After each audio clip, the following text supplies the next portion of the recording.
Hi and welcome to the Baby to Sleep Top Tips on Bedtime Routines.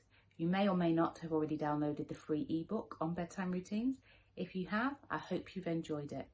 If you haven't, by all means go to the website, subscribe to the newsletter and you can get hold of your free ebook on bedtime routines. But I'm going to give you a quick go through now to give you an idea on what good sleep conducive bedtime routines can look like. Okay, so what we want to make sure we're doing is first off getting rid of any screens before bed.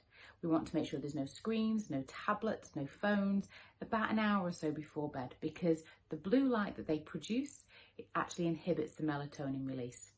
So we want to try and get rid of them if possible.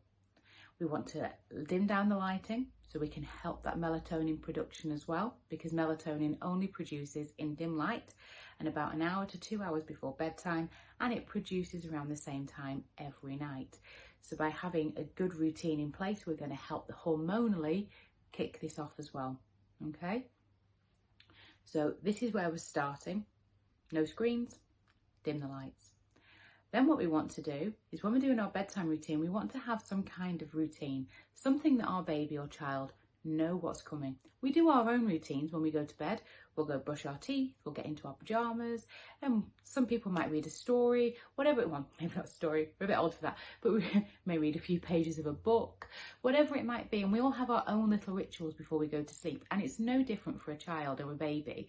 And actually they just can't do it themselves, so we just implement it for them. And it's a really nice way for you to connect with your baby as well.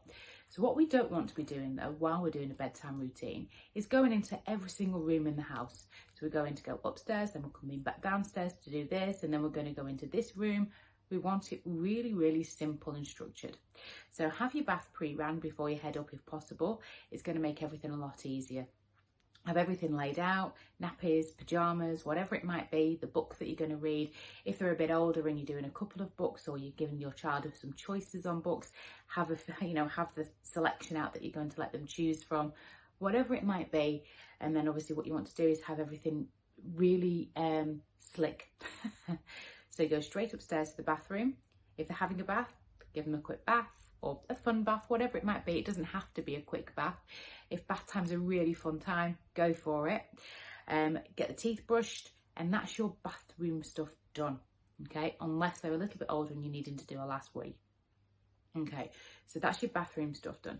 Then you're going to go into the bedroom that they're sleeping in, rather than into this room, into that room, into the other room, and the kids are running around and everything's going absolutely crazy. We want to actually have it so it's really nice and it's calm and it's structured. So they're going into the bedroom that they're sleeping in. If you can lower the lighting down as well, that's always great. Rather than it being a nice bright light, that's not going to help sleep. Quick massage if you can, if you've not got a wriggler.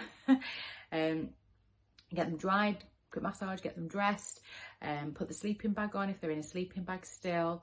Maybe read them a story. One of my favourite tips with the bedtime stories, because I hear this so often, is people say, I can't read a story to my baby. They're constantly grabbing at the books.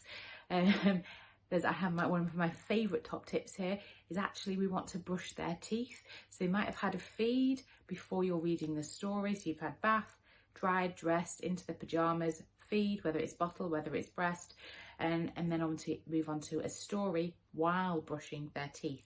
So there's a little teething toothbrush you can get. There's so many different types. The one I've always used is Brush Baby. It's got a nice little handle. It's got bristles on both sides. Put a tiny smear of toothpaste on each side and let them just chew on the teething brush. If they haven't got teeth, you don't need to put the toothpaste on it. If they have, it's just quite a nice way to actually make sure they're brushing the teeth before they go to bed. Similarly, what it's also doing is stopping them from grabbing the book, so you can actually read that book nice and calm. Then turn the light out, pop them into their cot, say night, and pop them to bed. You can add into there whatever you want to add in. You could add a song, you could add a nursery rhyme, you could add some chat time in there if you wanted to. It could be 2 stories if they're a bit older, whatever it might be. But have that set routine so they are aware of what is coming, and it's going to make life a lot easier, especially when they start to push back when they get a little bit older, because they know what's coming, and that makes them feel safe and that makes them feel secure in their boundaries.